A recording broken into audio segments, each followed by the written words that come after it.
누가복음 13장 34절, 35절 제가 읽습니다. 예루살렘아, 예루살렘아, 선지자들을 죽이고 네게 파송된 자들을 돌로 치는 자여, 암탉이 제 새끼를 날개 아래 모음같이 내가 너희의 자녀를 모으려 한 일이 몇 번이냐. 그러나 너희가 원치 아니하였도다. 보라, 너희 집이 황폐하여 버림바 되리라. 내가 너희에게 이르노니 너희가 주의 이름으로 오시는 이를 찬송하리로다 할 때까지는 나를 보지 못하리라 하시니라. 아멘. 오늘 이 시간에는 유튜브 설교 가운데서 이번 주일날 올라온 설교인데 벌써 며칠 만에 조회수가 16만 조회가 된 설교를 함께 살펴보려고 그럽니다. 이 설교를 한 목사님은 보수 우파에 속한 목사님이 됩니다. 설교 제목은 하나님은 악한 정부를 왜 허락하시는가? 이번에 보수 우파에 속한 이들이 선거를 통하여 근심하고 탄식하고 그렇게 하여서 악한 정부가 세워진 것을 보며 슬퍼하며 힘들어할 때 하나님은 악한 정부를 왜 허락하시는가 하는 설교를 통하여 많은 분들이 위로를 받고 힘을 얻노라고 댓글들이 달려 있습니다. 현재는 댓글이 2,300개가 달렸고 좋아요는 11,000개 이상이 되어집니다. 아마 이제 유튜브 상에는 우리가 크리스천으로서 설교들을 들으니까 크리스천이다. 두 번째는 보수 우파에 속한 이들이기 때문에 보수 우파의 영상들을 찾아서 듣기 때문에 이 두 가지가 알고리즘 상으로 공통되기 때문에 이 급속도로 조회수가 높아지는 설교가 뜨는 것 같습니다. 하나님은 악한 정부를 왜 허락하시는가? 6월 8일 주일 설교. 본문은 잠언 16장 1절에서 4절. 분당 한마음 개혁교회 신원균 목사님의 설교입니다. 이분은 신학 박사시라고 올려놓았고 대신 신학 대학원 대학교 조직신학 교수로도 일하고 계시다고 합니다. 이분의 교회는 핵심 가치가 첫째는 성경이다. 또한 두 번째는 웨스트민스터 신앙 고백이다. 그래서 계속하여서 웨스트민스터 신앙 고백서에 있는 것들을 읽고 낭송하고 외우고 웨스트민스터 신앙 고백서를 부지런히 공부하는 교회입니다.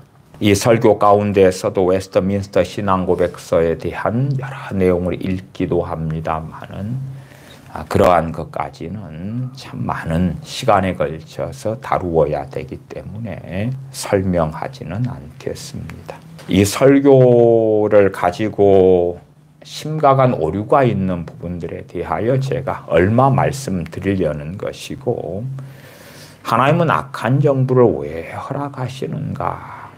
그런 관점과 질문보다도 조만간 제가 마틴 로이존스 목사님의 이 5번의 설교가 담겨 있는 하나님은 왜 전쟁을 허용하실까? 당시에 마틴 로이존스 목사님이 한 40살이 되었을 때에 1939년에 세계 2차 대전이 시작될 때에 주일 설교로 5번의 설교를 해서 이 설교집이 1939년에 발간되었습니다. 하나님은 왜 전쟁을 허용하실까? 저도 오래전에 읽은 설교집이 됩니다. 5번의 설교를 제가 5시간에 걸쳐서 읽어 드리려고 그럽니다. 하나님은 악한 정부를 왜 허락하시는가? 그리고 이제 하나님께서 현재 대한민국에 악한 정부를 허락하셨다. 그런 관점에서 이러한 악한 정부에 대하여 하나님은 어떻게 행하실까 하는 등등의 이야기를 다양하게 했습니다. 물론 이 1시간 11분 정도 되는 설교인데 자세히 들어보시는 분들은 이 목사님이 설교 가운데 스스로의 말을 스스로의 말로 자꾸만 이렇게 다른 이야기를 하시는 것을 볼 수 있습니다. 그럼에도 이제 보수 우파에 속한 목사님들이 적고 귀하기 때문에 이런 설교를 통하여 보수 우파 크리스천들이 많은 위로를 받는 것이 사실인 모양입니다. 일단은 이분의 설교 본문은 잠언 16장 1절부터 4절인데 본문은 제가 읽어드리겠습니다. 마음의 경영은 사람에게 있어도 말의 응답은 여호와께로서 나느니라. 사람의 행위가 자기 보기에는 모두 깨끗하여도 여호와는 심령을 감찰하시느니라. 너의 행사를 여호와께 맡기라. 그리하면 너의 경영하는 것이 이루리라. 여호와께서 온갖 것을 그 쉼에 적당하게 지으셨나니 악인도 악한 날에 적당하게 하셨느니라. 그리고 이제 제가 전반적으로 이 1시간 11분에 해당되는 설교를 중요한 포인트들을 중심으로 A4 5장으로 제가 타이핑을 하였는데 읽어가면서 설명이 필요한 부분은 설명드리겠습니다. 영분입니다. 오늘은 잠언서 말씀을 통해서 하나님은 왜 악한 정부를 허락하시는가 하는 하나님의 섭리의 역사들을 우리가 어떻게 이해하고 또 특별히 대통령 선거를 통해서 악한 정부가 들어선 상태를 통해 성도들은 어떻게 살아가야 하는지 하나님의 말씀을 통해서 하나님의 절대 주권을 의지하면서 이 어려운 시기를 이겨내시기를 바랍니다. 그리고 도입부를 이야기합니다. 한편으로 시원한 이야기가 되지요. 왜냐하면 현 정부를 악한 정부라고 시원하게 해주니까요. 대한민국의 절반 되는 사람들은 이 악한 정부를 지지했고 뽑았지요.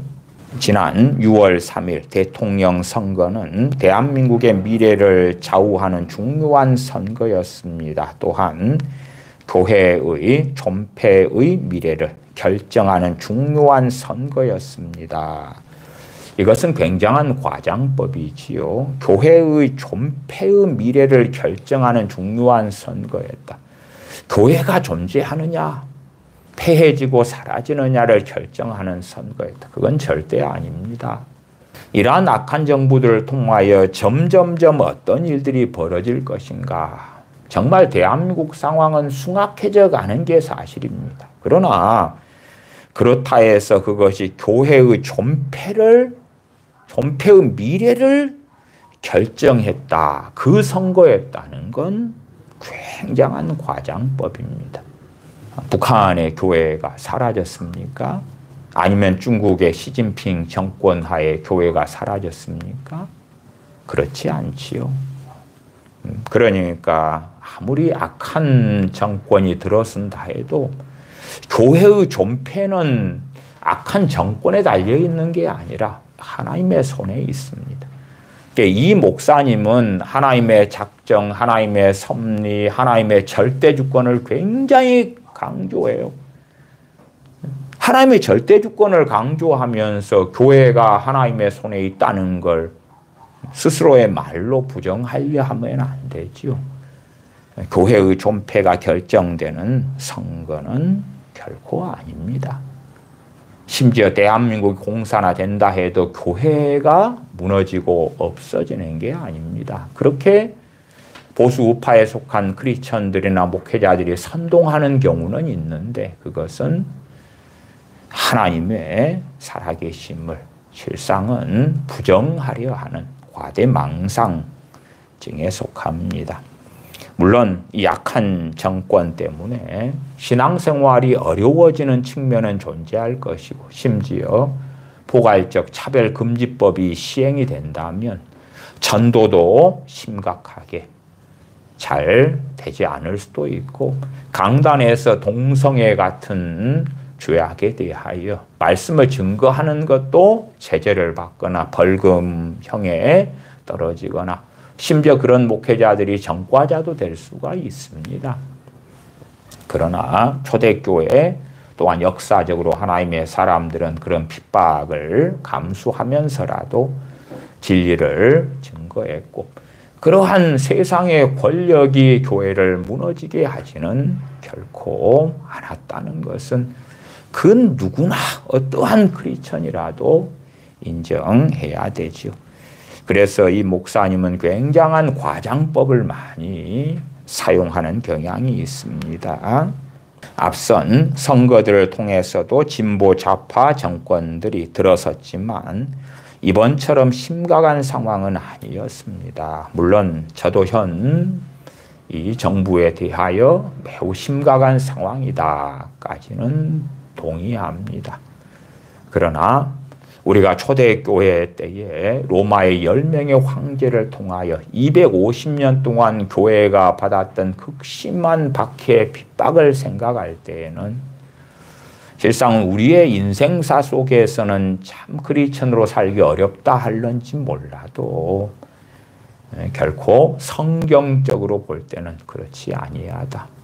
일제시대 때 신사참배를 반대하면서 핍박받았던 하나님의 종들의 삶에 비추어 보면 이러한 현 악한 정부를 통하여 벌어지는 일을 통하여 신앙생활에 많은 핍박이 있을지언정 그럼에도 상대적으로 순한 맛이다. 그렇게는 말씀을 드려요. 대한민국에 아무리 법을 어그러뜨린다 해도 한계는 존재하는 것 아닙니까? 과거의 로마 황제는 법 위에 있어요. 중국의 시진핑도 법 위에 있고 러시아의 푸틴도 법 위에 있고 북한의 김일성, 김정일, 김정은도 법 위에 있어요. 그러한 시대들보다는 훨씬 낫지요. 일본 대통령을 뽑는 선거에 가장 심각한 범죄의 이력이 있는 후보가 나왔다는 것만으로도 대한민국의 국격에 큰 훼손을 당하는 일이었습니다. 당연히 동의하는 일이에요. 그렇게 검찰을 사칭하고 또 무수한 범죄를 저질렀던 범죄자가 또한 현재도 재판 중인 범죄자가 대통령 후보가 되었고 심지어 대통령까지 되었다는 것은 참으로 대한민국의 시민성, 국민성이 얼마나 심각해졌는가를 증거하는 것이죠. 그렇게 이제 보수파 목사님이 일어서서 이 현 악한 정권, 현 대통령에 대하여 비판의 칼날을 들고 서니까 보수파에 속한 크리스천 분들이 이 설교들을 벌써 16만 조회수가 넘어갈 정도로 많이 들으셨고 좋아하신 설교가 됐습니다. 또한 현 대통령의 발자취들이 포괄적 차별금지법이라고 하는 교회의 전도의 자유와 예배의 자유를 막고 교회를 해체하는 무시무시한 법을 노골적으로 입법하겠다고 외쳤던 후보였습니다. 이 설교한 신원균 목사님은 포괄적 차별금지법을 반대하는데 열심히 수고하는 목사님입니다. 이분 참으로 보수파를 추종했던 성도들은 간절히 하나님께 기도했고 될 수 있으면 악한 정부가 들어서지 않고 보수파의 정부가 들어서기를 바랬습니다. 보수우파 정당은 포괄적 차별금지법을 입법화하려고 하지 않는 그런 정당이었기에 자선책으로 선택하게 되었던 것입니다. 그래서 차별금지법에 대하여 어떠한 주장을 후보들이 하느냐. 그러나 보수우파 성도들이 하나님께 간절히 기도했던 것이 응답이 되지 않았다. 우리는 상식을 가지고 있어야 됩니다. 각 대한민국 국민들 투표할 수 있는 그 권리를 가진 이들이 투표를 하는데 거기 하나님이 관여해 가지고 1번을 찍으려는데 2번을 찍게 하고 2번을 찍으려는데 1번을 찍게 만드시고 1번을 찍으려는데 3번을 찍게 만드시고 그런 식의 기도가 정말 가당합니까? 그런 식의 기도는 결코 가당한 기도가 아닙니다. 그래서 당연하게 어떤 사람을 대통령으로 뽑느냐 하는 것은 국민들의 선택에 달려있는 것이에요. 잘못 하나님의 절대 주권으로 끌고 가면 오히려 하나님의 말씀들을 훼손하고 무너뜨리게 됩니다. 이 목사님도 설교하는 가운데 자꾸만 하나님의 뜻을 들먹이는데 그러나 그것이 성경적으로 맞을 때가 있고 틀릴 때가 있는 거예요. 오늘 본문 누가복음 13장을 읽었지 않습니까? 그러면 누가복음 13장 34절로 가면 하나님의 뜻을 봐보십시다. 예루살렘아 예루살렘아 선지자들을 죽이고 네게 파송된 자들을 돌로 치는 자여 암탉이 제 새끼를 날개 아래 모음같이 내가 너희의 자녀를 모으려 한 일이 몇 번이냐. 주님께서 모으려고 했다 그 말이. 이게 주님의 뜻이고 아버지의 뜻이에요. 그러나 너희가 원치 아니하였도다. 하나님께서 각 사람들에게 자유의지를 주셨기 때문에 그들이 원치 아니하고 혼인잔치를 열어놓고 초청해도 결혼했기 때문에 장가들었기 때문에 밭을 샀기 때문에 장사해야 되기 때문에 가지 않겠노라고 거절하는 것이에요. 그래서 35절에 보라 너희 집이 황폐하여 버림받으리라. 그렇게 주님께서는 선언하셨던 것입니다. 그러나 그런 부분에서 자 하나님의 뜻이 예루살렘이 황폐게 됨으로 이루어질 건데 가장 좋고 선하고 아름답게 이루어질 것이야. 그런 주장을 이 신원균 신학 박사 되시고 조직신학 교수 되시는 목사님은 이 설교에서 하고 있는 거예요. 그러니까 보수파 기독교인들은 위로가 되는 거죠. 모든 것이 하나님의 손 안에 있어. 그걸 믿읍시다. 그 다음에 결국은 하나님의 선하시고 거룩하시고 아름다운 뜻이 이루어질 거예요. 그거 두 개를 명심하세요. 그런 이야기는 그 뒤에 반복하여서 이야기하고 있습니다.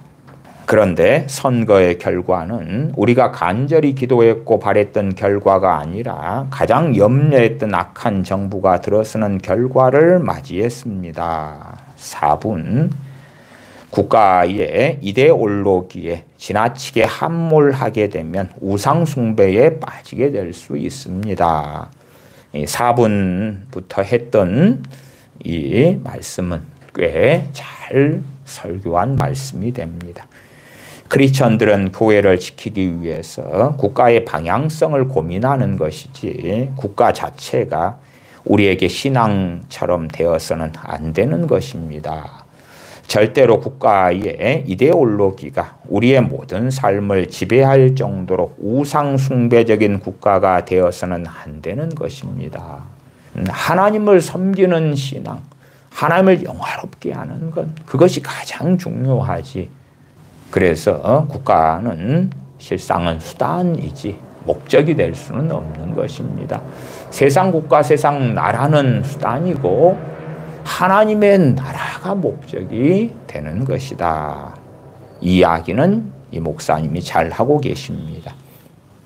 국가에 무관심한 무책임한 성도가 되어서도 안 되지만 국가의 여러 가지 일들에 지나치게 자신의 전 삶을 몰입하는 극단으로 치우쳐서는 안 됩니다. 우리의 관심사가 현 악한 정부가 이런 악한 법안 저런 악한 법안 으쌰. 물론 그렇게 저항하고 국민들의 의사를 표현하는 것은 좋습니다. 좋은 일이에요. 그러나 거기에 지나치게 몰입되어져 간다면 그것은 이 목사님은 우상 숭배에 빠지게 될 수 있다. 국가가 우상이 되는 것. 그에 대하여 잘 이야기해 줍니다. 7분입니다. 크리스천은 국가에 대해서 무관심할 수가 없습니다. 어떤 사람은 목회자는 국가 정치에 침묵하라고 합니다. 저도 그런 이야기는 참 많이 들었습니다. 그러나 하나님의 말씀을 통해서 바른 건 바르다, 틀린 건 틀리다. 저는 이 국가의 정치나 대한민국의 좌파로 흘러가는 것, 좌익 등의 여러 가지 것들, NCCK, WCC의 문제 등 벌써 그렇게 말씀드려 온 지가 최소한 15년 이상은 그래도 넘는 것 같아요. 그러나 어떤 사람들은 왜 목사가 정치 이야기를 하느냐. 또 실제로 이제 현재 얼마 전에 끝마쳤던 윤 전 대통령의 여러 실정에 대해서도 사람들은 찬반의 이야기가 많기 때문에 저는 그에 대하여 하고 싶은 이야기는 너무 많았는데 많은 것들에 대하여 자제한 바는 있습니다.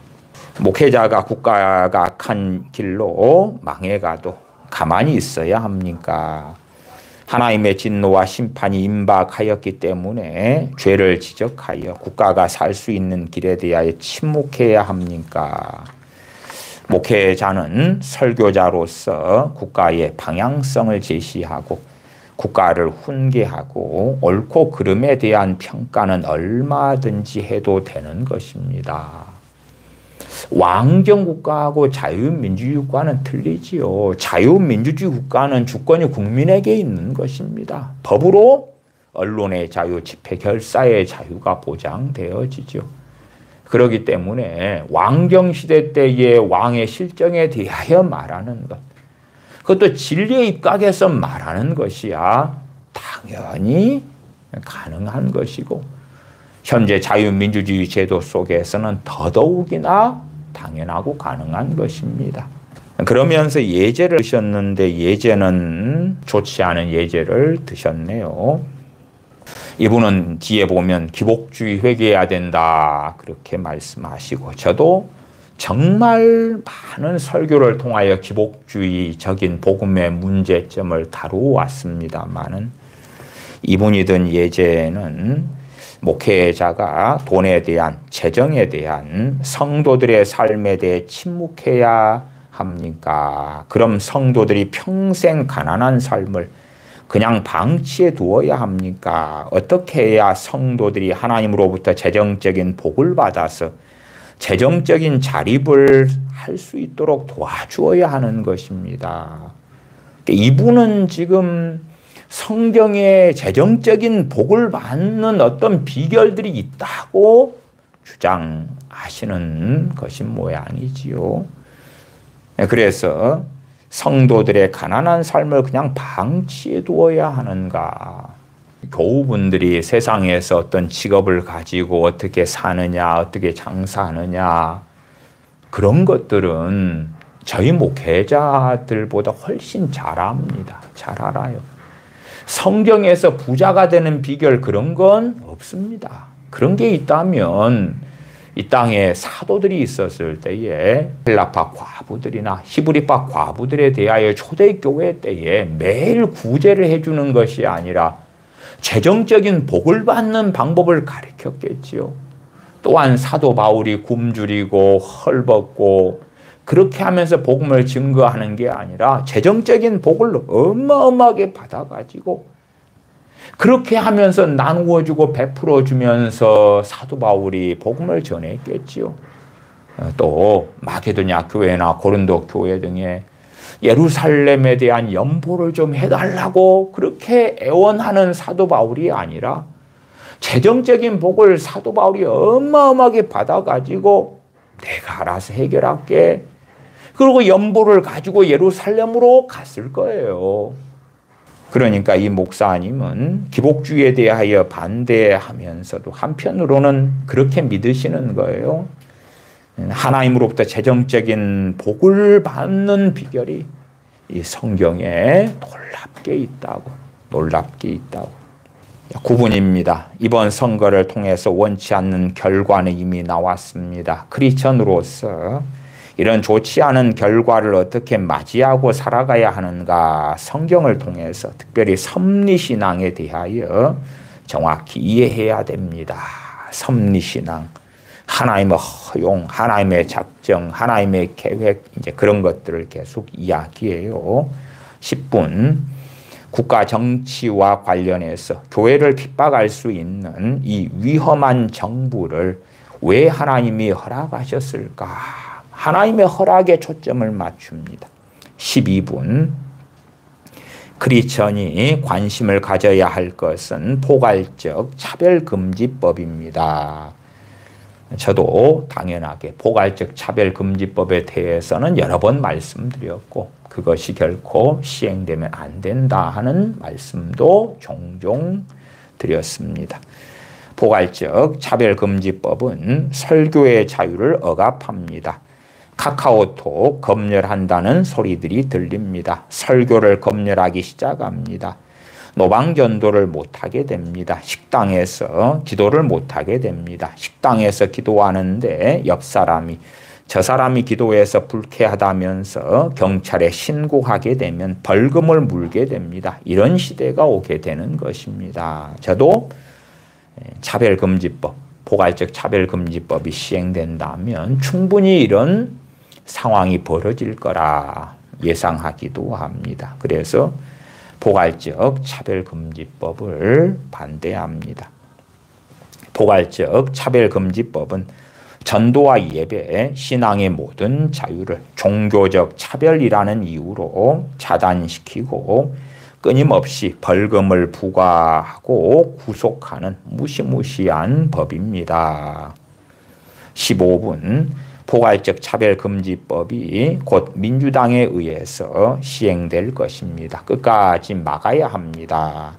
통과되지 않도록 여러 가지 저항적 행위를 통해서 막아야 합니다. 교회를 해체하는 무시무시한 법이 대한민국에 입법되지 않도록 저항해야 합니다. 이것이 한국교회에 세워지게 되면 한국교회는 전멸합니다. 포괄적 차별금지법을 반대하는 것 옳고 이것이 시행되지 않도록 저항해야 된다는 것도 옳습니다. 그러나 뒤에 부분 포괄적 차별금지법이 한국교회에 시행되면 한국교회는 전멸합니다. 이건 틀립니다. 자꾸만 굉장한 과장법을 사용하면 극단적인 거예요. 물론 포괄적 차별금지법은 잘못된 것입니다. 그 포괄적 차별금지법 때문에 한국교회가 전멸한다? 하나님보다 포괄적 차별금지법의 힘이 셉니까? 하나님보다 이 현 정부의 힘이 셉니까? 결코 그럴 수가 없지요. 여러분은 포괄적 차별금지법이 시행되면 주님 부인할 겁니까? 주님 떠날 겁니까?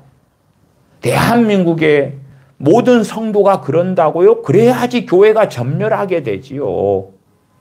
실상 포괄적 차별금지법 같은 것이 영국이든 미국이든 뭐 서구 유럽 교회에 시행되는 걸 봐요. 그런다 해서 교회가 전멸했습니까? 교인들이 줄어들어가는 건 사실이고 자유주의에 빠지고 미혹에 빠지고 잘못돼가는 일들이 많이 있는 건 사실이고 또한 믿는 사람들이 핍박을 그러한 법 때문에 받는 건 사실이에요. 그러나 그렇다 해서 교회는 결코 전멸하지 않습니다. 포괄적 차별금지법 때문에 하나님은 자기 교회를 못 지킨다고요? 웨스트민스터 신앙고백서의 핵심 중에 하나가 뭐냐 그러면 성도의 견인이고요. 성도의 궁극적 구원이고 또 이중예정, 선택과 유기지요. 물론 저는 이 웨스트민스터 신앙고백서의 어떤 부분들은 동의하고 어떤 부분들은 동의하지 않습니다. 이 웨스트민스터 신앙고백서가 1647년에 만들어졌거든요. 그래서 몇십 명의 목회자들, 신학자들이 모여서 실상은 몇 년에 걸쳐서 한 5년 일이 되는 시간들에 걸쳐서 만들어진 거예요. 그러나 굉장히 사변적이고 이론적인 이야기가 많아요. 그래서 그러한 여러 구절들을 통해서 압축되어진 구절들을 통해서 오히려 성경 본문들을 무너뜨려 버리는 그러한 표현과 내용도 아주 많습니다. 어쨌든 그래도 최소한은 하나님께서 그의 성도들을 지키신다네. 그걸 믿는다면 주님 안에 거하는 사람들, 주님께서 지키시는 사람들. 근데 포괄적 차별금지법이 시행돼 버리면은 하나님 힘이 떨어집니까? 주님의 힘이 약해집니까? 말씀의 능력이 없어집니까? 기도의 능력이 없어집니까? 성령님 역사를 안 합니까? 그러니까 이렇게 보수파 목사님이고 포괄적 차별금지법을 막아야 되는 건 너무나 맞는 이야기인데 이런 극단은 이것은 정말 어떤 면에서는 신성 모독에 가까운 것이라는 건 크리스천들은 이해하셔야 돼요. 이 포괄적 차별금지법이 한국교회에 세워지게 되면 한국교회는 전멸합니다. 15분에 그 이야기를 아닙니다. 아니에요. 포괄적 차별금지법을 그렇기 때문에 막아야 됩니다. 선동하는 데는 좋은데 절대 진리가 아닙니다. 진리가 아니에요.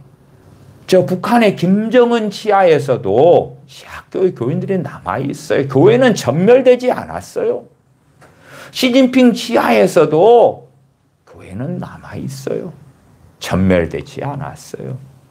제가 구글에 중국 기독교 인구 이렇게 하면 제일 위에 나와 있는 것이 AI 개요 그렇게 나와 있어요. 그래서 현재 중국 기독교인 인구가 얼마쯤 되는가 자료가 나와 있는데 중국의 기독교 인구는 2010년 이후 정체하거나 소폭 감소 추세를 보이고 있습니다. 2010년에는 약 2,300만 명에서 4천만 명으로 추산되었습니다. 그러나 2018년에는 약 2% 정도로 공식 기독교 신자임을 밝힌 성인 비율이 유지되고 있으며 2018년에가 약 2%라고 공식적인 기독교 신자를 밝히고 있다. 그러면 14억 명 인구 중에서 2%면 4,800만 명이에요. 그리고 코로나가 온 다음에 2021년에는 1%로 하락했습니다.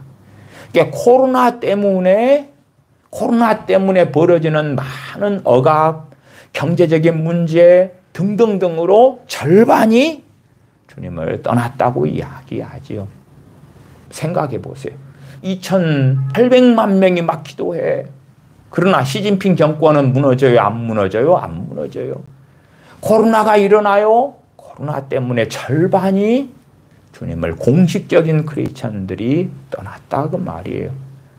기도로 해가지고 정권을 바꿀 수 있으면 대한민국에 1,000만도 안 되는 크리스천, 기껏해야 800만 조금 넘는데 그들이 기도하는 거다고. 중국에는 대한민국 크리스천보다 훨씬 많은 숫자의 크리스천이 있어요. 그들이 기도하는 것이 숫자로 해가지고 하나님을 어떻게 움직일 수 있다면 더 낫겠지요. 그러나 결코 그렇지 아니에요. 하나님은 하나님 자신을 부인하실 수 없으시기 때문에 아무리 많은 사람들이 하나님께 기도하더라도 하나님 뜻에 맞지 않는 건 하나님께서 결코 받아들이시지 않지요. 16분입니다. 이 법이 세워지고 난 10년 뒤에 교회는 전멸하게 됩니다. 15분에는 이 법이 세워지면 한국교회는 전멸합니다. 그리고 이제 16분에 추가하는 것이 10년 뒤에 한국교회는 전멸한다. 이것도 당연히 과대의 과장이지요. 한국교회가 전멸해? 하나님이 그때 사라지셔야 되나? 하나님이 떠나셔야 되나? 아니에요. 차별금지법, 포괄적 차별금지법은 반대해야 되고 막아야 되는 건 중요한 일입니다만은 거기에 교회가 전멸하게 된다는 이야기를 끄집어내면 안 됩니다. 여러분의 자손들은 예배드릴 곳이 없어서 숨어서 예배드리게 되는 그러한 때가 됩니다. 본인 입으로 벌써 말이 틀리지 않아요. 숨어서 예배를 드린다. 중국처럼 북한처럼 그것은 교회가 전멸한 것입니까? 안 한 것입니까? 안 한 거지요. 물론 건물이 세워진 눈에 보이는 예배당을 가진 교회에 대한 이야기는 어떨런지 몰라도 물론 그것도 이 대한민국의 체제 속에서는 그렇게 되지도 않습니다만은 아직 중국도 그렇게 안 되었다는 건 다 알 거 아닙니까? 계속 보면 하나님은 포괄적 차별금지법을 입법화하겠다고 하는 좌파 정부를 왜 허락하셨습니까? 저도 며칠 잠을 설치고 입맛도 없게 되고 뉴스도 보지 않게 되고 며칠 힘든 시간을 보냈습니다. 이 목사님도 보수우파 이렇게 이제 샵해가지고 설교협회 보수우파 이렇게 올려놓으셨더라고요. 본인도 선거 끝난 다음에 며칠 동안 잠도 설치고 입맛도 없고 뉴스도 보지 않게 되고 힘든 시간을 보냈다. 그렇지만 하나님께서 이 땅에 이 시간들을 허락하신 것입니다. 이 세상의 작은 일들까지라도 하나님께서 허락하지 않으면 결코 일어나지 않는다고 성경은 말씀합니다. 하나님의 절대 주권을 성경은 가르칩니다. 하나님께서 허락하지 않으면 결코 어떠한 일도 일어나지 않는다는 건 정확한 진리입니다. 그러나 하나님의 허락에 대해서 볼 때도 하나님의 절대 주권을 볼 때도 성경 66권을 가지고 봐야지 추상적인 공허함 속에 망상 속에 해서는 안 됩니다. 말하자면 갈라디아서 6장에 사람이 무엇으로 심든지 그대로 거두리라. 그건 누구의 법입니까? 하나님 법이에요. 하나님 법. 그 법 가운데 벌어지는 일들이 많다 그 말이에요. 또한 전에 제가 나라와 민족을 위한 기도에서도 사무엘상 8장을 가지고 설교했습니다마는 사무엘상 8장 18절을 읽어드리면 그날에 자기들의 손으로 왕을 뽑아가지고 그 왕 때문에 고통당하고 힘들어서 백성들이 기도한다 그 말이에요. 그날에 너희가 너희 택한 왕을 인하여 부르짖되 그날에 여호와께서 너희에게 응답치 아니하시리라. 너희가 왕을 뽑아놓고 왕 때문에 해피엔딩이 아니라 불행해지고 비참해지고 힘들어지니까 하나님 좀 왕 좀 바꿔줘요. 그렇게 할 때 하나님께서는 왕정 제도에서 뽑혀지는 왕에 대하여 그 기도는 응답하지 않겠다고 사무엘상 8장 18절에 말씀하는 거예요. 왕정 제도 가운데 왕정 제도를 선택하고 거기에서 뽑혀진 왕. 그러면 자유민주주의 제도에서 대통령은 누구의 손으로 뽑습니까? 국민의 손으로 뽑아요. 최근에 어떤 분이 제게 이 목사 되는 이 양반은 부정선거를 모르는 모양이다. 그런 이야기 하시더라고. 왜냐하면 제가 부정선거 이야기를 요즘엔 안 하거든요. 2017년 이런 선거에서도 부정선거 투표 용지가 2개인 이야기 그런 이야기 오랫동안 해왔어요. 윤석열 전 대통령이 부정선거를 막으려고 비상계엄령을 했다. 저는 그에 대하여 동의하지 않습니다. 왜? 부정선거를 아는 사람이 총선 때 뭐 합니까? 총선 때 사전투표를 하잖아요. 부산에 가서 자신의 아내와 함께 사전투표 독려하고 그렇잖아요. 부정선거의 핵심은 사전투표예요. 그 다음에 해외 부재자 투표 같은 경우도 정말 그들에게 잘 쓰임받지요. 그러니까 사전투표를 오히려 막아야 되죠. 프랑스 같은 데는요, 투표함을 투명으로 해놓습니다. 투명으로 해가지고 투표용지를 넣을 때마다 선관위원이 이걸 버튼 눌러가지고 열어줘야 돼. 뚜껑 투입구를. 그 다음에 이 개표도 이 투표함을 안 움직입니다. 그 자리 둬요. 24시간 CCTV가 그대로 보고 있고 투명한 함이 그대로 있고 그 자리에서 시간되어서 개표를 합니다. 그러니까 투명하지요. 투명해. 사전투표 같은 건 투표함들이 이동하고 돌아다니죠. 해외 부재자 투표도 이동하고 돌아다니죠. 그러니까 부정선거 이야기를 할 때에 그것이 얼마나 진실이냐 보다도 이제 문제가 되는 건 국민들이 그걸 받아들일 수 있느냐의 문제가 돼요. 저는 수십 년 동안 5.18에 대하여 이야기해 왔습니다. 그러나 최근 몇 년 동안 5.18 이야기지 안 합니다. 왜? 5.18 이야기를 하다가 처벌받을까 봐 무서워서? 아니요. 지금 세대는 이미 관심도 없고 그것이 진실이 어찌됐든 간에 별 상관이 없는 시대가 되었기 때문에 그래요. 그런 것처럼 부정선거에 대해서도 이미 선거가 끝난 다음에 김문수 후보가 선거 결과에 승복하느라고 했고 그러면 이제 끝난 거예요. 국민들이 어떻게 하느냐지. 김문수 후보 자체도 사전투표 가지고 광고를 했습니다. 그러니까 부정선거를 전혀 이해하지 못한다는 거예요. 윤석열 전 대통령이 부정선거를 알면 사전투표를 알아야지. 모른다는 이야기예요. 몰라. 모르면서 위헌적인 비상계엄령을 통하여 국가를 완전히 그냥 통지박살 같은 상태로 만들어버리는 것. 정말 보수 우파의 대통령의 껍질을 뒤집어 썼으면 정상적으로 운영해 가다가 민주당과 싸우고 투쟁하고 국민의 여론을 좀 힘입고 그래가 정상적일 때에 대통령 선거가 열리고 그렇다면 보수 우파에 굉장한 힘을 주었겠지요.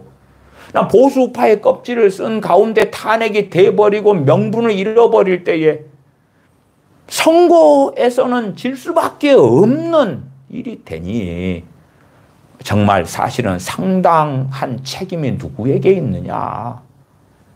중도의 표를 어떻게 할 수 있느냐. 그러한 반성들이 있어야 되는데 원체 윤석열 전 대통령에 대한 극심한 추앙이 많기 때문에 저 같은 사람은 어떻게 말도 잘 못하겠어. 의료계의 악을 통하여 대한민국 의료를 얼마나 후퇴시키고 무너뜨리게 되었는가. 이야기는 제가 과거에 자주 했었어요. 17분. 오늘 본문인 잠언도 하나님의 절대주권을 가리키는 본문이다. 앞에 본문 제가 좀 읽어드렸었지요. 하나님의 절대주권, 하나님의 작정, 하나님의 섭리에 대한 고백은 이 세상의 모든 선과 악, 이 세상의 모든 일이 하나님의 허락 가운데 일어난다는 고백입니다. 20분. 섭리의 교리를 가르칠 때마다 여러분에게 두 문장을 외우라고 말씀했습니다. 두 문장을 외우라고. 이걸 반복하고 있는 거예요. 그러니까 하나님께서는 왜 악한 정부를 허락하시는가에서 핵심적으로 이 목사님이 가리키는 건 이 두 가지인 거예요. 두 가지. 이 두 가지가 이제 듣는 사람들에게 굉장히 위로가 됐던 거지요. 이 두 가지가. 이 두 가지가 과연 하나님 말씀에 맞는가를 확인하셔야 되지요. 첫째, 하나님께서 허락하셔야 모든 일이 일어난다. 이까지는 우리가 성경대로 동의하십시다. 참새 두 마리가 한 아사리온에 팔리는 것이 아니냐. 하나님이 허락하셔야지 그러한 일도 벌어집니다.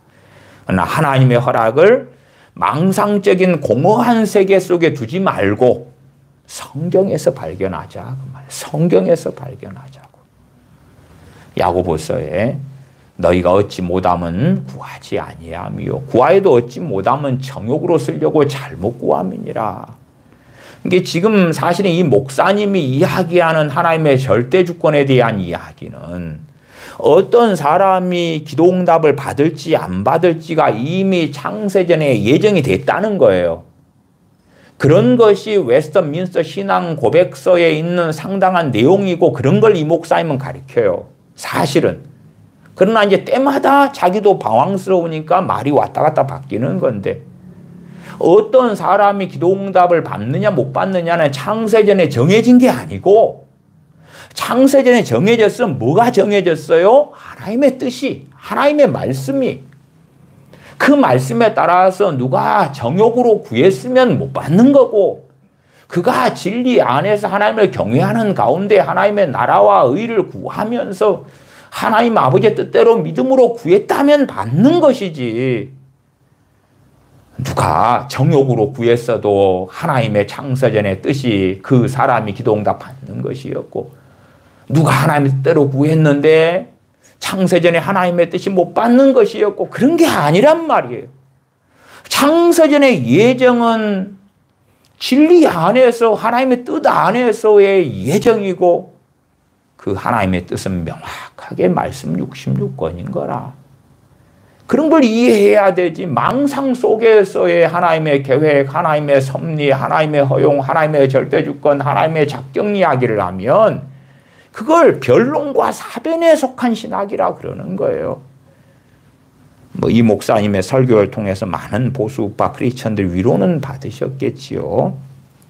자, 두 가지 기억해야 되는 두 문장, 섭리의 교리의 두 문장 가운데 두 번째, 하나님이 허락하셨으면 가장 선하고 좋은 것이라는 것이다. 이게 틀린 것입니다. 이건 정말 무섭고 끔찍한 것입니다. 하나님이 허락하셨다면 가장 선하고 좋은 것이라는 것이다. 자, 노아 할아버지 때 대홍수가 있었습니다. 가장 선하고 좋은 것이었습니까? 지구상에 있는 모든 사람들에게요? 아니면 어느 때에 대환란이 올 것입니다. 제가 주일 설교에서도 누가복음 21장을 통하여 말세지 말에 벌어지는 일들, 그래서 항상 기도하고 깨어있으라는 말씀을 전했어요. 불로 심판하는 때가 하나님이 허락하셔서 벌어지죠. 허락을 떠나서요. 이런 일들이 벌어질 것이라고 주님이 친히 증거하셨어요. 하나님의 작정이며 우리 주 예수 그리스도의 작정이고 결정이에요. 그러면 가장 선하고 좋은 것입니까? 그러니까 이 신학 박사 되시는 이 목사님의 설교를 듣는 크리스천들, 보수파 크리스천들 위로가 되는 거예요. 그래서 이 악한 정부가 들어섰는데 가장 선하고 좋게 될 것이다. 이것은 말도 안 되는 거예요. 아니, 현재의 악한 정부보다 더 지독한 정부들을 우리는 봐요. 북한에서 봤어요. 지금 김정은의 정부가 그렇고 그 앞에 김정일의 정부는 어떻습니까? 김일성의 정부는 어쨌나요? 1945년 해방된 다음부터 미소 군정으로 북한에는 소련이 그리고 김일성 정권이 세워졌죠. 가장 선하고 가장 좋은 것이 되었습니까? 김일성 정권이요? 김정일이 정권이요? 지금 김정은의 정권이요? 가장 좋은 일을 언제 보았습니까? 가장 선한 일을. 그러니까 북한에 김일성 정권이 일어선 것은 현재의 악한 정권, 대한민국 현재 악한 정권하고는 격이 틀리고 급이 틀린 것입니다. 그런데 하나님이 허락하셨기 때문에 가장 선하고 좋은 것이라는 걸 믿어야 된다. 이 두 문장을 애우라. 계속하여 자기 교회 교인들에게도 이러한 메시지를 전해왔던 걸 반복하는 이야기고, 그리고 이제 지금 한국 교회의 보수파 크리스천들 16만 교회가 나올 정도로 또 며칠 지나면 뭐 18만, 20만 교회가 나오겠지요. 보수파하고 크리스천이라는 알고리즘을 가지고 있으면 이 급상승 인기 설교 영상이 계속 뜰 거니까 얼마나 좋아요. 아, 이 악한 정권을 통해서 하나님이 허락하셨기 때문에 가장 선하고 좋은 것이다. 결코 그렇지 않습니다. 제가 최근에도 로마의 10명의 황제 네로부터 시작해서 10명의 황제들을 통하여 250년간 일어났던 끔찍한 박해에 대하여서도 몇 번 말씀을 드렸어요. 그게 좋은 것입니까? 가장 선한 것입니까? 제가 헤롯 가문에 대해서도 여러 번 설교했습니다. 첫 번째 헤롯 대왕이 있습니다. 헤롯 대왕 때에 라마의 통곡이 있었지요. 동방 박사들이 와가지고 유대인의 왕으로 나시니가 어디 있느냐 할 때에 동방 박사들에게 유대인의 왕을 찾거든 알려달라 했는데 그들은 천사의 지시를 통하여 알리지 않고 귀국했습니다. 그러니까 헤롯 왕이 2살 밑으로 아이들을, 남자아이들을 다 죽입니다. 그것이 가장 선하고 좋고 아름다운 일이었습니까? 아니에요. 그 라마의 통곡이 있을 것을 하나님은 이미 말씀하셨어요. 그게 하나님의 허락 가운데 있는 일은 맞았으나 그것이 선하고 좋고 아름다운 일이었습니까? 헤롯 대왕에게는 여러 자식이 있었습니다. 그 중에 첫 번째 자식이 헤롯 아켈라오입니다. 헤롯 아켈라오가 헤롯 대왕이 죽은 다음에 이어서 유대와 사마리아와 이두메를 통치했습니다. 그러나 자신의 왕위 계승을 반대한 유대인들을 3,000명을 학살해 죽였어요. 선하고 좋고 아름다운 것이었어요. AD 6년에 이 헤롯 아켈라오는 추방당하고 그래서 총독 본디오 빌라도가 다스리게 됩니다. 둘째 아들 헤롯 안디바가 이제 갈릴리 등의 분봉왕이 되어져요. 주님께서는 이 둘째 아들 헤롯 안디바를 여우라고 불렀습니다. 이 헤롯 안디바가 무슨 짓을 했습니까? 선지자 세례 요한을 참수했지요. 그 다음에 헤롯 대왕의 손자인 헤롯 아그리파 1세. 그는 사도행전 12장에 나오는데 교회를 핍박했고 사도 야고보를 죽인 자입니다. 결국은 하나님께 영광을 돌리지 않는 어떤 사건을 통하여 충이 먹어 죽었습니다마는 이 헤롯 아그리파 1세가 교회를 핍박했을 때 야고보 사도를 죽이고 하는 일이 가장 아름답고 좋은 일이었습니까? 아닙니다. 그러니까 현재 악한 정부가 들어선 일, 그 일에 대하여 위로받기는 좋아요. 설탕 설교. 하나님이 허락하셨어. 그래서 벌어진 일이야. 첫 번째.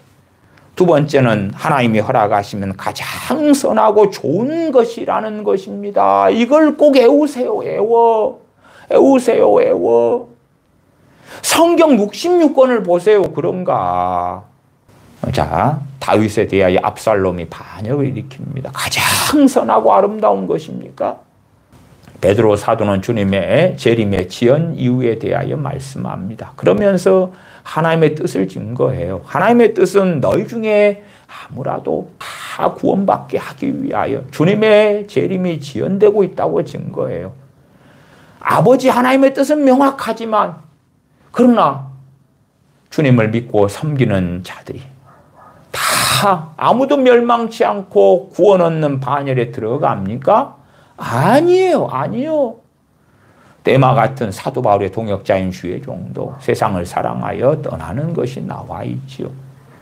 그런 것처럼 무수히 많은 사람들이 주님을 등지고 떠나왔어요. 최근 코로나를 통하여 중국의 2%의 크리스천이 1%가 됐던 것처럼. 그러니까 그러한 일들 하나님이 허락하셨어. 하나님의 허락 속에 벌어지는 건 뭐예요?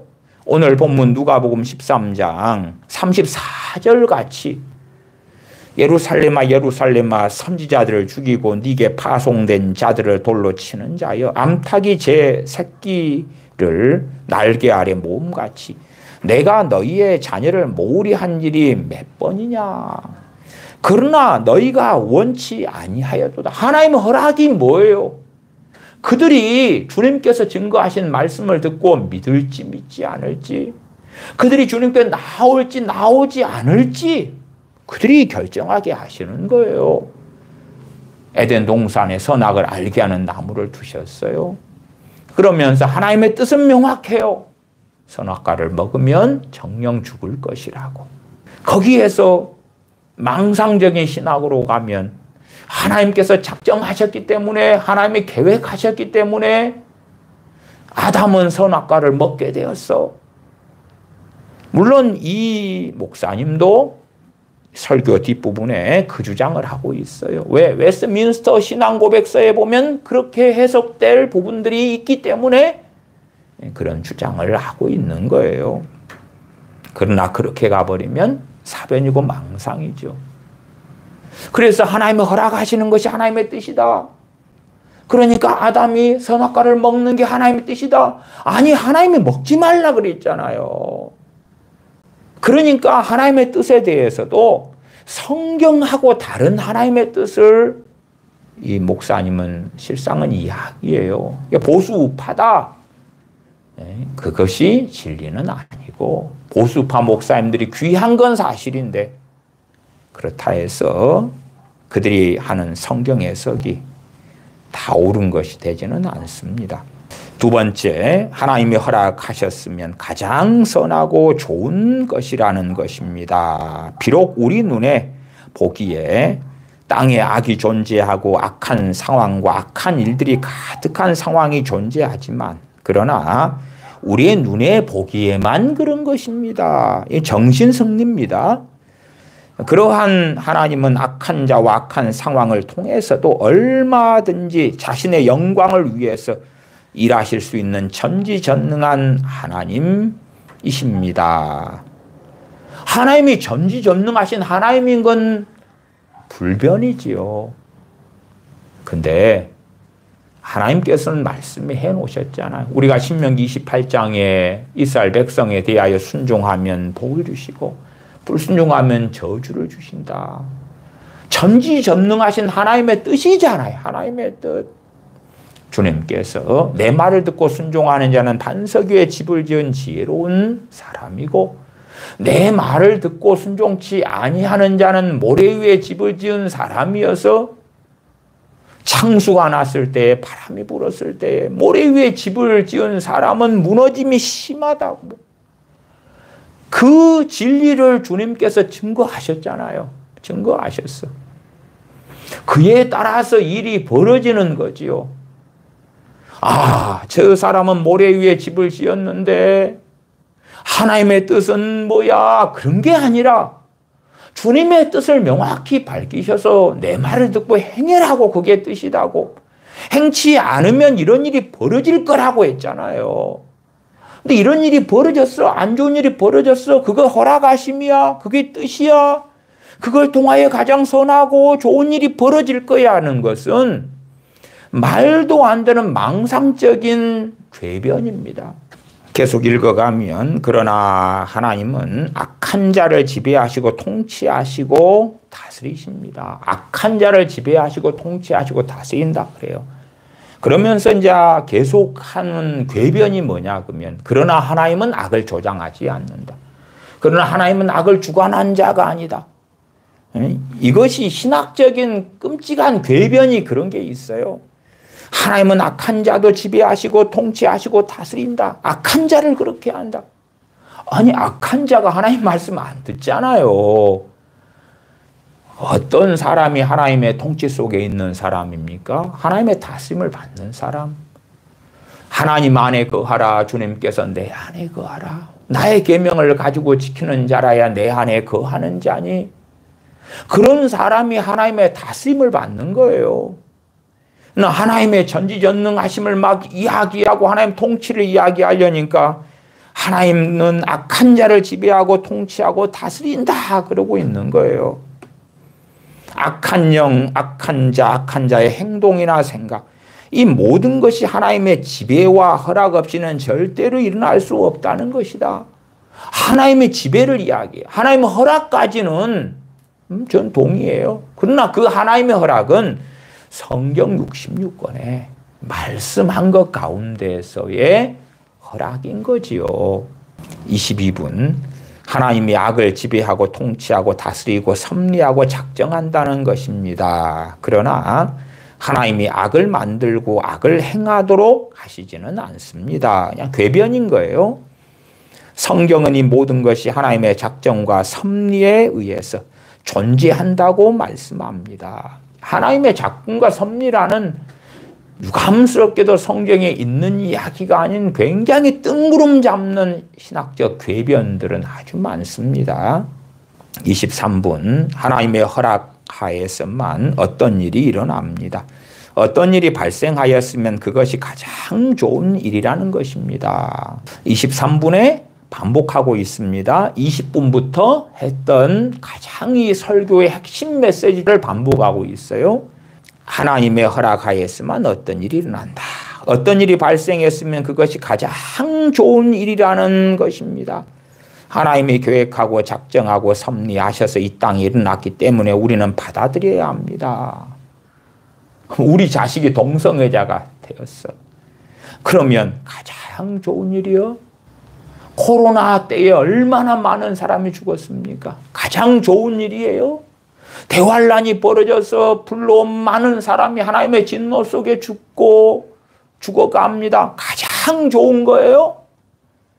단지 대환란은 하나님의 허락 문제가 아니라 일곱인을 주님이 친히 떼시고 천사들이 일곱 나팔, 일곱 대접을 쏟으면서 재앙의 직접적인 행하는 당사자가 됩니다. 가장 좋은 일입니까? 하나님의 진노가 불로 쏟아부어 심판하시는 것이 가장 좋은 거다고요? 아니에요.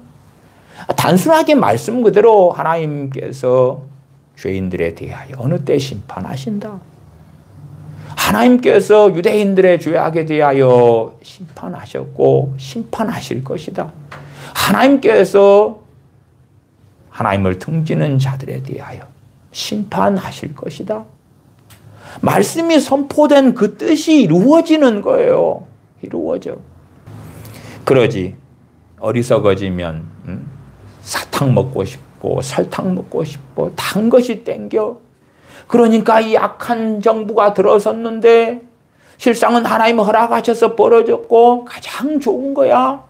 좋게 될 거야. 선하게 뭔가가 될 거야.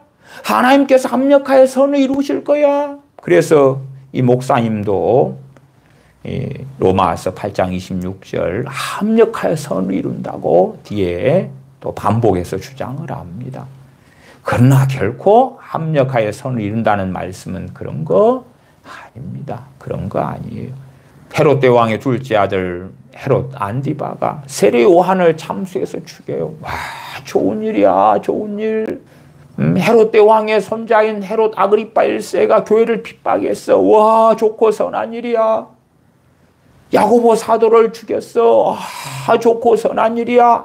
아니잖아요. 그냥 아니에요. 그건 헤롯 안디바나 헤롯 아그리파 1세의 악행인 거예요. 악행. 그걸 통하여 교회는 핍박을 받은 거예요. 물론 핍박을 받아서 순교한 야고보 사도는 말할 수 없는 주님 앞에 섰을 때 영광을 얻었다는 건 우리가 압니다. 그러나 그것을 가지고 핍박이 일어났으니 좋은 일이다.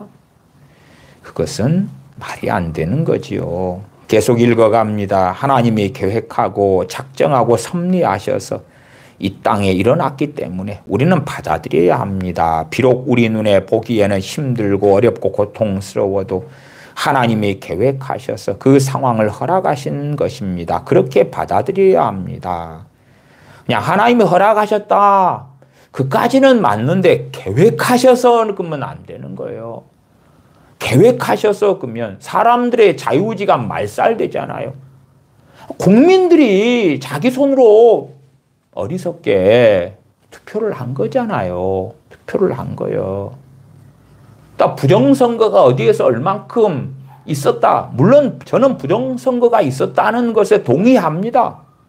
그러나 여론이나 혹은 굉장한 두 번째 표를 받았던 김문수 후보가 승복하고 끝냈는데 그걸 어떻게 하냐 그 말이에요. 부정선거가 얼만큼 어떻게 되었든지 간에 국민들의 손으로 현 정권을 만들었어요. 어디 하나님의 계획을 거기에 끌어당기면 됩니까? 안 됩니까? 하나님께서 왕정 제도에 대하여 반대하셨어요. 그러나 백성들이 왕을 원하니까 왕정 제도를 허락하셨어. 나 기쁘게 허락하신 겁니까? 아니에요. 저 백성이 나를 버린 거다 그러셨어요. 하나님이 그럼 왕정 제도를 계획하신 겁니까? 아니에요. 거기에 계획을 집어넣으면은 참, 그래서 이 신학적인 단어 용어들을 함부로 쓰는 것은 성경을 완전히 꾸중거려버리고 혼잡게 만드는 거예요.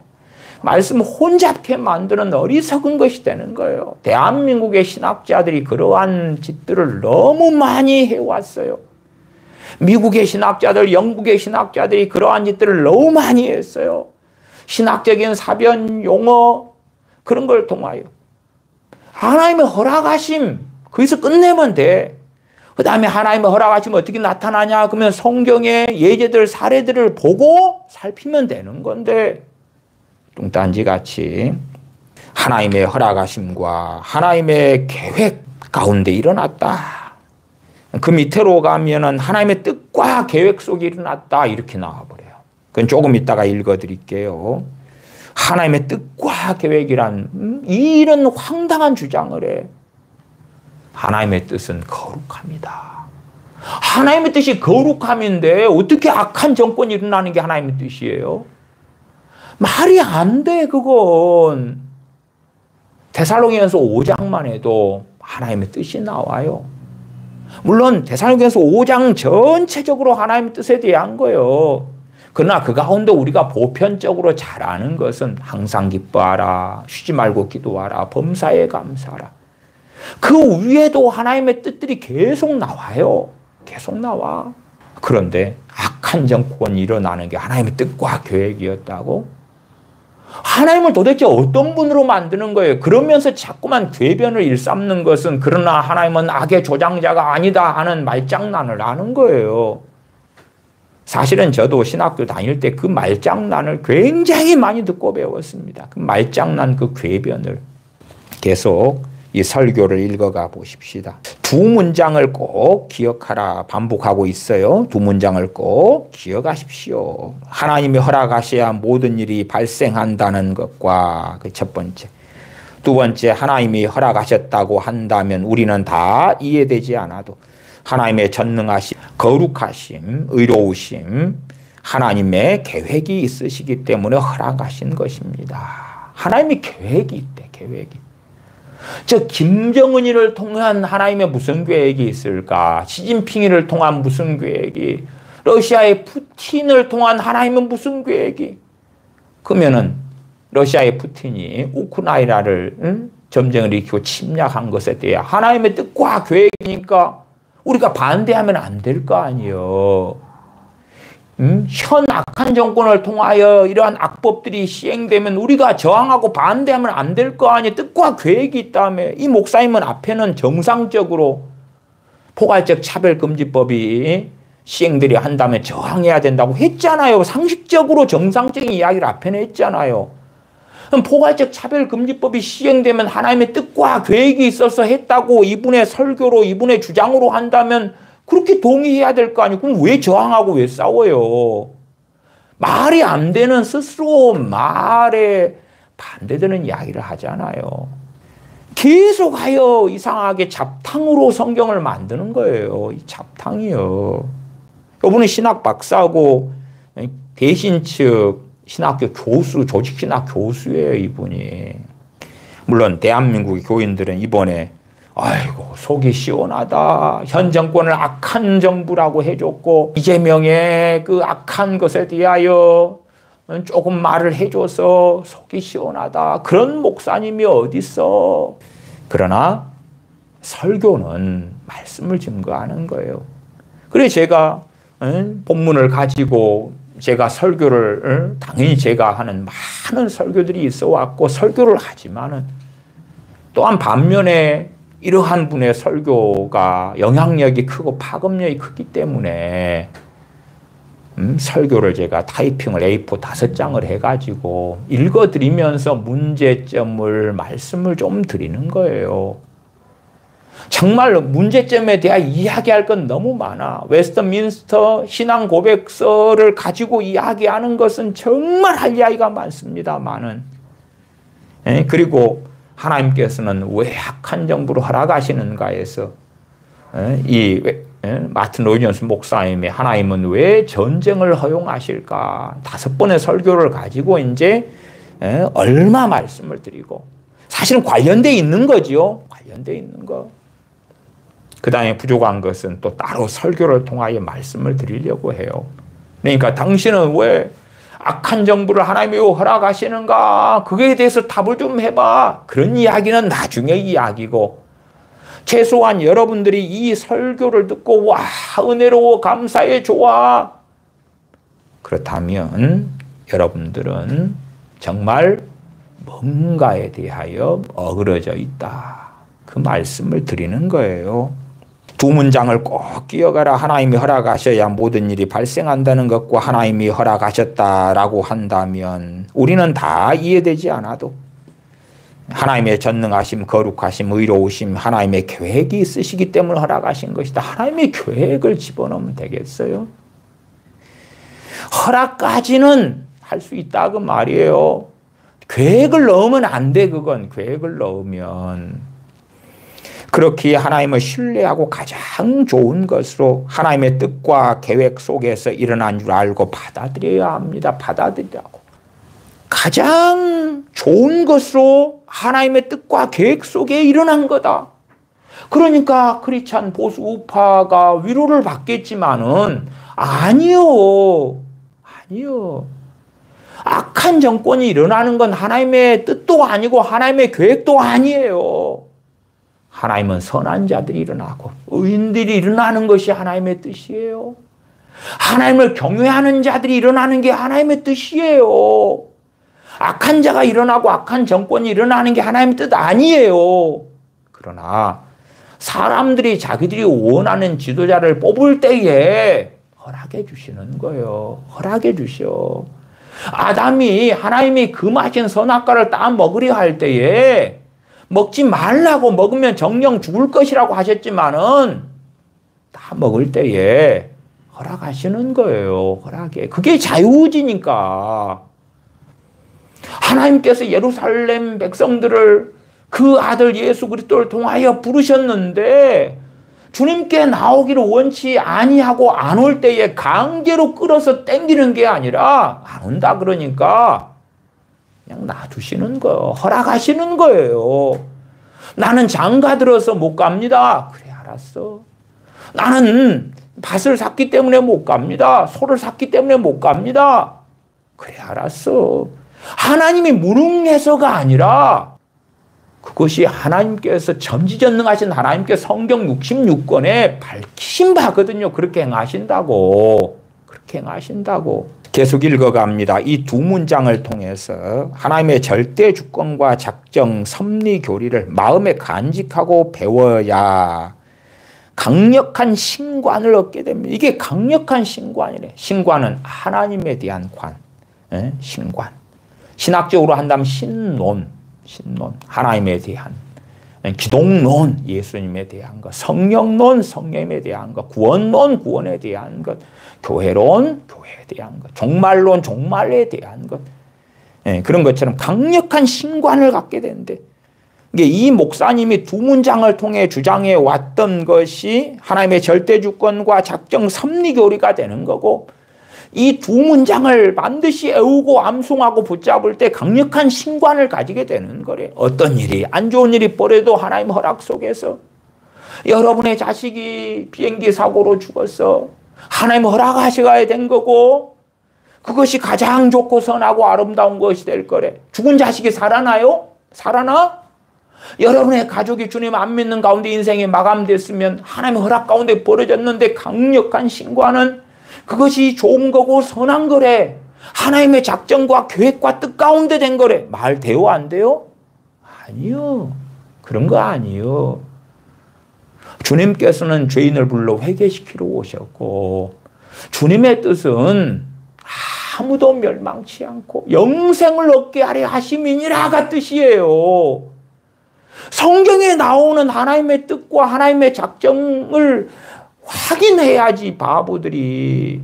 확인하지 않으면 성경 혼잡게 돼가지고 어리석고 미혹 속에 빠져버리는 거예요. 아무 데에다가나 하나님의 작정, 하나님의 계획, 하나님의 섭리, 하나님의 작정 갖다 붙이는 거 아니에요. 갖다 붙이는 거 아니에요. 마가 요한이 1차 전도 여행 때 힘들다고 떠나버리는 거. 하나님의 작정이에요? 하나님의 뜻이에요?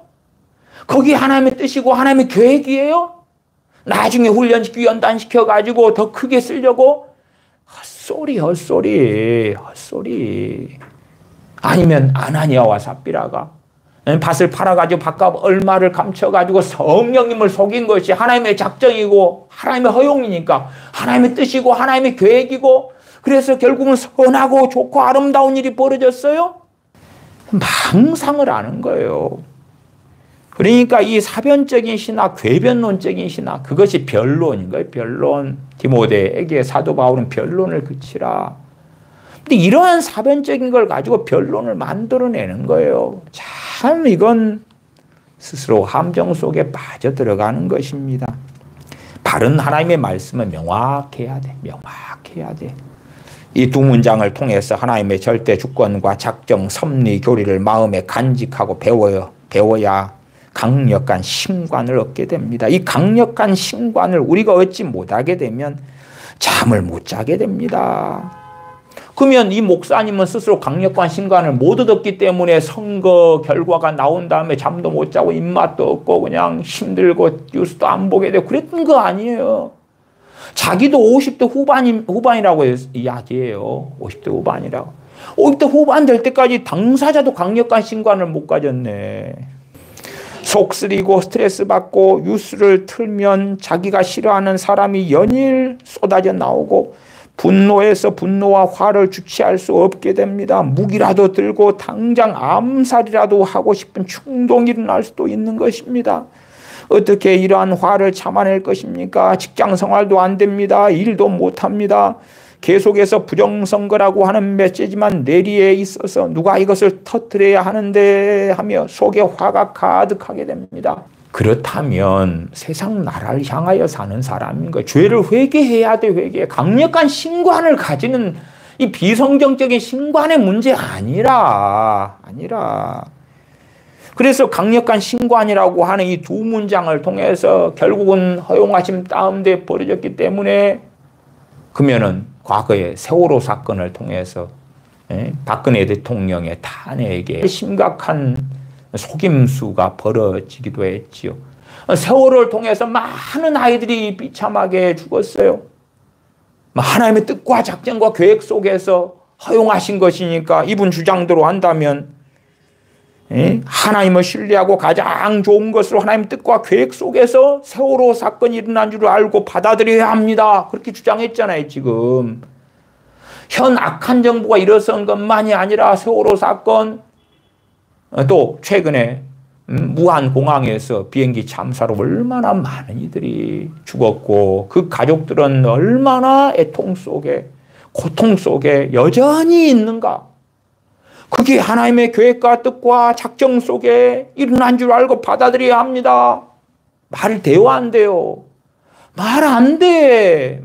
그건 인사야, 인사. 거기에 콘크리트 덩어리를 흙덩이 속에 숨겨놨을 줄을 어떻게 알았나? 어떻게 알아? 거기에서 부딪혀가지고 끔찍한 일이 벌어질. 그게 하나님의 계획과 작정 속에 콘크리트 덩어리를 그 흙더미 속에 숨겨놨나? 27분. 우리의 전 삶이 하나님의 허락하심이 있어야만 존재하고 살아갈 수 있는 하나님의 절대 주권을 믿고 의지해야 내가 원치 않는 혹은 싫어하는 상황이 일어난다고 할지라도 하나님의 뜻 안에서 일어난다는 걸 받아들이게 되는 것입니다. 그건 성령님을 따라 행할 때에 하나님 뜻 안에서 일어나는 거예요. 성령님을 쫓아 행할 때에, 주님과 동행할 때에 하나님의 뜻 안에서 일어나는 거예요. 그러나 육체의 정욕을 따라 행하고 그럴 때 하나님 뜻 안에서 일어나는 게 아니에요.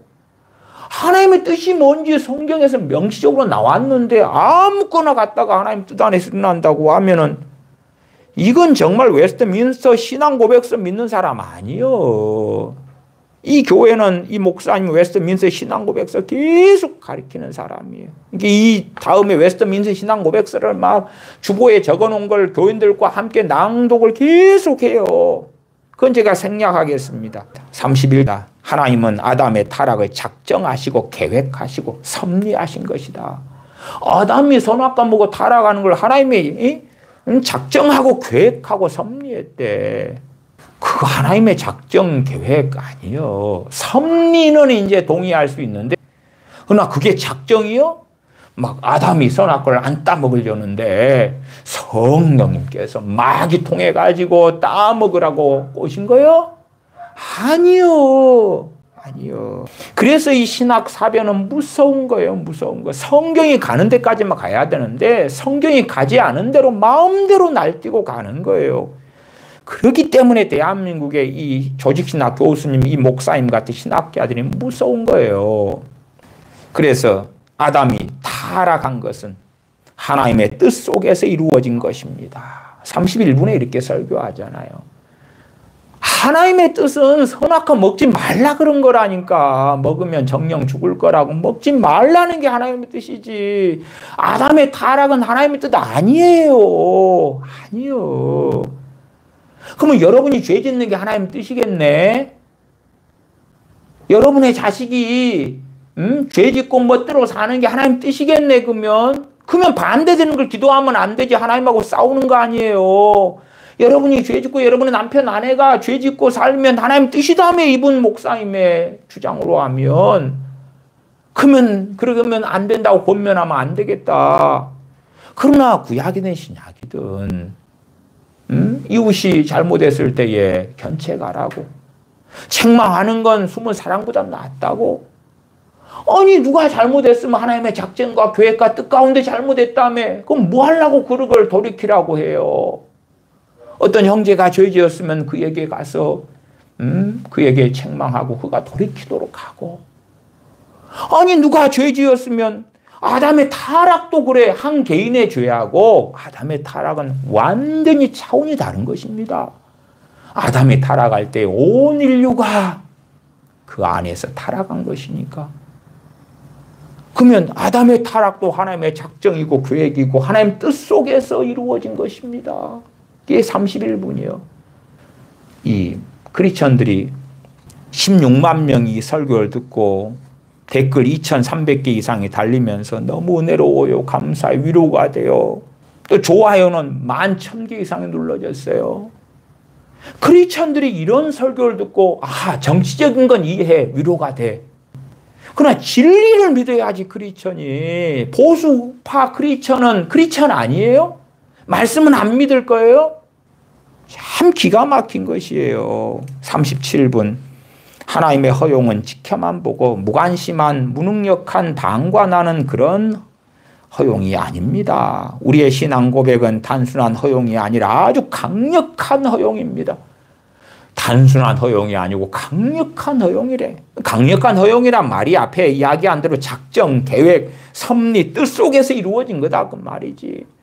이 악한 정권이 들어선 것은 하나님의 강력한 허용인데 뜻 가운데 된 거다. 뜻 아니요. 뜻 아니요. 41분. 하나님이 무능력한 상태에서 지켜만 보는 것이 아니라 작정, 하나님의 절대 주권으로 상황을 절대적으로 컨트롤하고 계시는 것입니다. 그러니까 염려하지 말라는 거지. 약한 정권이 들어섰는데 하나님의 작정 속에, 절대 주권 속에 절대적으로 컨트롤하고 계시다고. 그러면은 이 악한 정부가 악법들을 계속 만들어내는데 하나님이 컨트롤 하셔가지고 또 이분은 포괄적 차별금지법이 곧 시행될 거라고 앞에 했잖아. 그럼 그게 하나님 컨트롤 해가지고 한 거네? 이분 주장으로 한다면 교회를 완전히 무너뜨려 버리려고? 하나님이 그렇게? 아니요.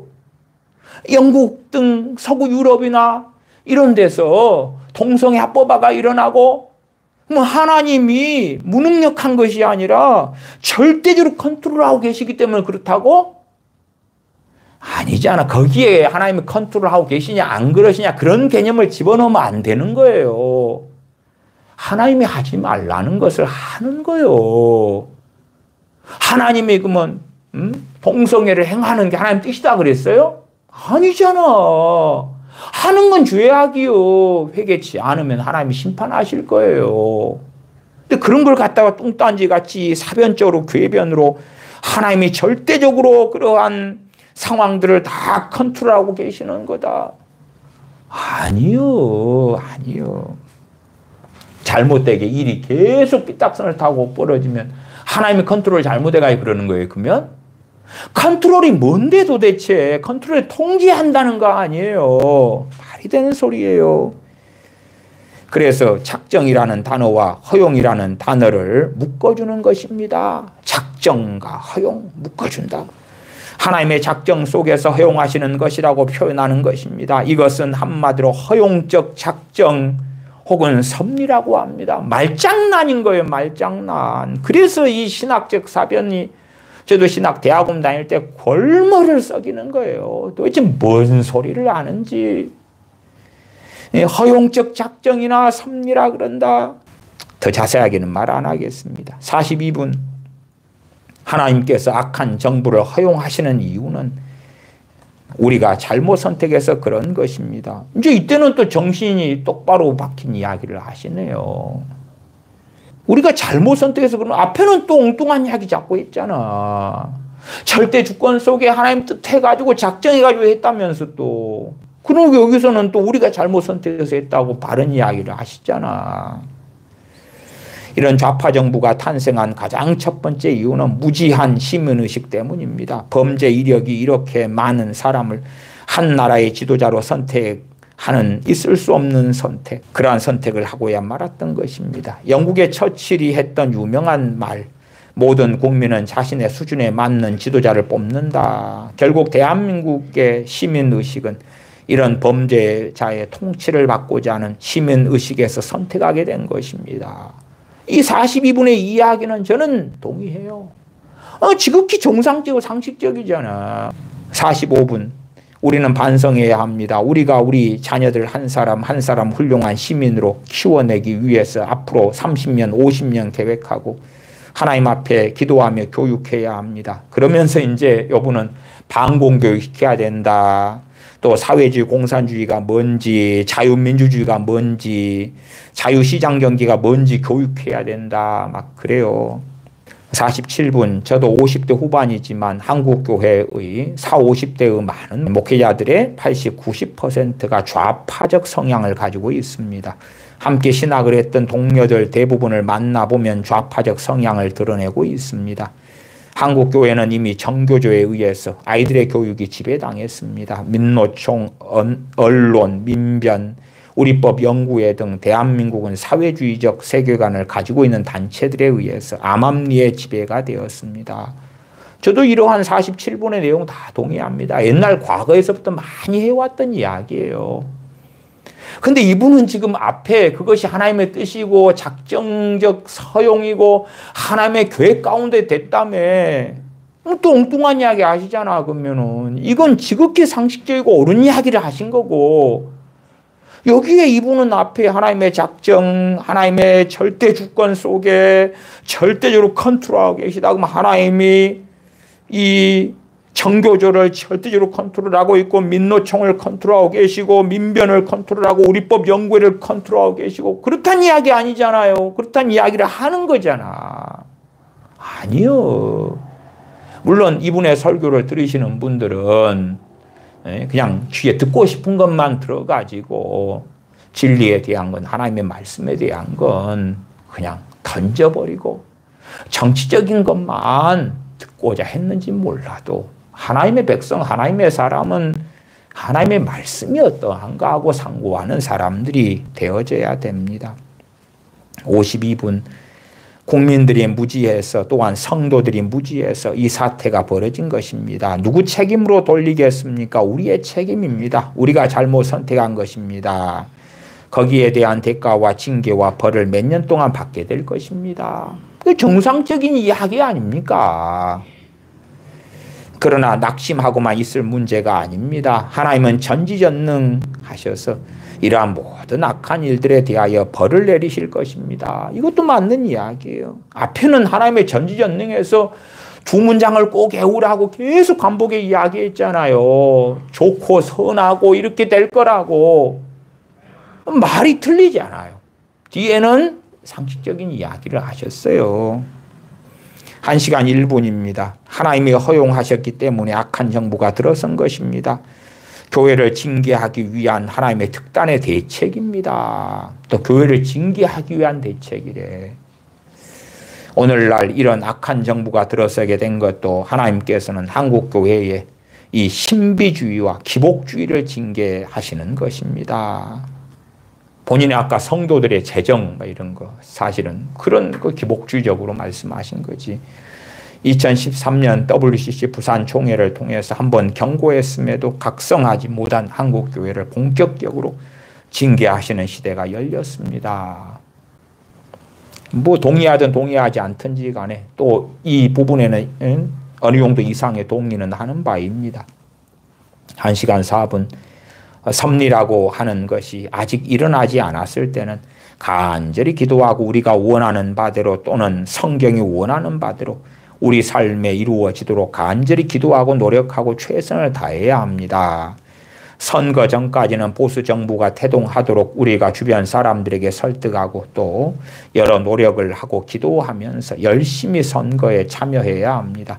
그렇지만 결과가 주어졌을 때에는 우리가 원하는 대로 되었든지 우리가 원치 않는 대로 되었든지 간에 받아들여야 합니다. 두 가지 이유 때문에 하나님이 허용하셨기 때문에 하나님이 허용하셨다면 하나님께서 다 컨트롤 하실 테니까 하나님이 좋고 선한 걸로 바꿀 테니까 하나님께서 그렇게 작정하신 것입니다. 하나님께서 그렇게 계획하신 것입니다. 그 계획을 들어가면 안 돼. 작정도 들어가면 안 돼요. 거기에. 그놓고 하나님은 악을 만들지 않습니다. 누가 귀신 들렸어요? 하나님 계획하고 작정한 거예요? 아니잖아요. 아니요. 하나님의 징계로 병들 수도 있고. 그러나 대부분의 질병은 그렇지 않습니다. 그러면 치유사역 하는 사람은 하나님의 계획과 작정을 막는 사람이게? 아니다 그 말이에요. 이 정부를 하나님이 작정하고 계획했다. 그럼 이 정부에 대해서 반대하면 하나님과 싸우는 거예요, 그러면? 물론 모든 권세는 하나님께로부터 났기 때문에 권세를 거스린 자는 하나님의 심판을 자취하리라. 로마서 13장의 말씀이에요.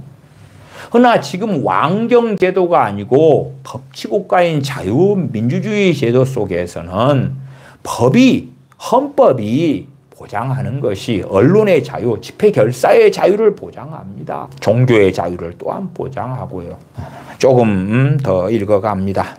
우리가 원치 않는 일이 일어나면 원망하면서 하나님 어떻게 이런 일이 일어날 수 있습니까? 하는 것이 아니라 받아들여야 합니다. 하나님께서 허락하셨기 때문에 일어났습니다. 또한 하나님이 허락하셨으면 하나님의 어떤 계획이 있는 것입니다. 이 악한 정부를 통하여 하나님의 어떤 계획이 있대. 물론 하나님의 어떤 계획? 하나님의 어떤 계획? 하나님의 뜻하고 상관이 없는 악한 정부가 섰는데 하나님의 계획이라? 당황스러운 이야기고요. 비록 당장은 고통스럽고 힘들어도 이 모든 훈련의 시간들을 통해서 이 악한 정부가 들어선 게 이제 훈련의 시간들이라고 말을 딱 첨가를 했네요. 우리 교회와 성도들은 더 나아가도록 더 거룩해지도록 하나님은 우리를 이끌어 가실 겁니다. 더 거룩해지도록 더 나아지도록 하나님이 이끌어 가실 거래. 그러면 중국에 제가 기독교 인구를 이야기했잖아요. 코로나를 통해서 2%가 1%가 절반이 주님을 떠났는데 더 나아지도록 더 거룩해지도록 하나님이 이끌어 가신 겁니까? 시험에 빠지고야 만 것이지요. 고난 속에서 자빠지고야 만 것이지요. 씨 뿌리는 비유를 통하여 돌짝밭에 난 씨앗 가시덤불에 뿌려지고 난 그 씨 같은 것이 더 나아지도록 더 거룩해지도록 하나님이 이끌어 주셨습니까? 좀 황홀한 이야기, 듣기 좋은 이야기를 하지만 그건 진리는 아니에요. 마지막 1시간 9분 읽어드립니다. 좌절하지 마십시오. 낙심하지 마십시오. 지금부터라도 정신 차리고 하면 됩니다. 모든 것이 하나님의 역사 속에서 일어났기 때문에 모든 것이 합력하여 하나님께서 한국 교회를 다시 살려주실 것입니다. 이 땅에 저와 같은 여러분과 같은 성경을 사랑하는 진리를 사랑하는 엘리야의 시대와 같은 남은 7천이니까 모든 것이 합력하여 하나님께서 한국교회를 다시 살려주실 것이다. 모든 것이 하나님의 역사 속에서 일어났다. 이 악한 정부가요? 이 악한 정부하고 하나님의 역사하고 무슨 상관이 있나요 도대체? 사도행전의 하나님의 역사를 봐보세요. 무엇의 하나님의 역사라고 이야기하는지. 사도행전의 성림 역사를 찾아보세요. 무엇을 성림 역사라고 하는지. 갈라디아서, 에베소, 빌립보서, 골로새서를 보세요. 성림 역사가 뭐라고 되어 있는지 도대체. 근데 악한 정부가 일어난 게 하나님의 역사 속에 일어났대. 그건 신성모독이라. 하나님을 조롱하는 거예요. 이상한 신관을 가지고 있는 거예요. 강력한 신관이 아니야. 잘못된 거예요. 로마서 8장 28절 우리가 알거니와 하나님을 사랑하는 자 곧 그 뜻대로 부르심을 입은 자들에게는 모든 것이 합력하여 선을 이루느니라. 그래서 모든 것이 합력하여 선을 이룬다. 한국교회가 하나님 뜻대로 부르심을 입었는가요? 하나님을 사랑하는가요? 본인은 WCC 또 작년에 일어났던 로잔 대회 또 올해 2025년 사랑학교를 중심으로 WEA 개최한다고 준비 중인 것 그러한 잘못된 것들에 대하여 이 설교 중에 이야기를 하셔요. 또 여분은 신학자의 위치에서 WCC 반대하는데 나서셨던 분이고 로잔 대회 반대 그렇게 잘 하시고 계시는 분이에요. 그런 부분은. 한국교회 실상이 그렇게 흘러가고 있다는 걸 이야기하면서도 한국교회가 하나님께서 모든 것이 합력하여 선을 이룰 거다. 아니요. 그건 망상인 거예요. 망상. 정말 하나님의 뜻대로 하나님을 사랑하는 개개인적으로는 합력하여 선을 이루겠지만 그러나 교회적으로는 고린도 교회가 전체가 다 하나님을 사랑하고 그 뜻대로 부르심을 받고 그 길을 걸어갔습니까? 아니면 갈라디아 지역의 교회들이 그랬습니까? 라오디게아 교회나 사대교회가 그랬습니까? 전체가요? 아니에요. 사대교회 흰옷 입은 몇 사람은 고통을 받고 핍박을 받지만 의의 길, 진리의 길을 걸어갔고 그들은 명확히 진리 안에서 모든 것이 합력하여 선을 이루었노라고 우리는 인정할 수 있으나 그러나 그렇지 않은 이들은 그러한 것, 모든 것이 합력하여 선을 이룰 것입니다. 그렇게 성경 갖다가 뜯어붙이면 안 된다 그 말이. 그건 달콤한 이야기지요. 대한민국이 앞으로 어떤 길을 걸을런지는 몰라요. 몰라. 상황은 더 안 좋아진 건 우리 누구나가 동의할 수밖에 없어요. 그럴수록 우리가 세상 정치 돌아가는 것, 거기에서 일시일비하기보다 주님을 더 견고하게 붙잡고 살아가야 하는 것입니다. 기도하겠습니다. 아버지 하나님, 저희가 귀에 듣기 좋은 이야기, 진리가 아닌 마음의 위로가 되는 이야기를 쫓아가면서 어리석어지는 사람이 되지 않고 진실로 하나님께서 친히 그 아들을 통하여 하신 말씀들에 주목하고 전능하신 아버지 하나님의 말씀과 우리 주 예수 그리스도의 계명에 따라서 진리의 길을 걷는 것이 가장 기쁨이요 즐거움이요 영광인 것을 깨닫고 진리의 길을 걷다가 주님 앞에 서게 하여 주시옵소서. 우리 주 예수님의 이름으로 기도하옵나이다. 아멘.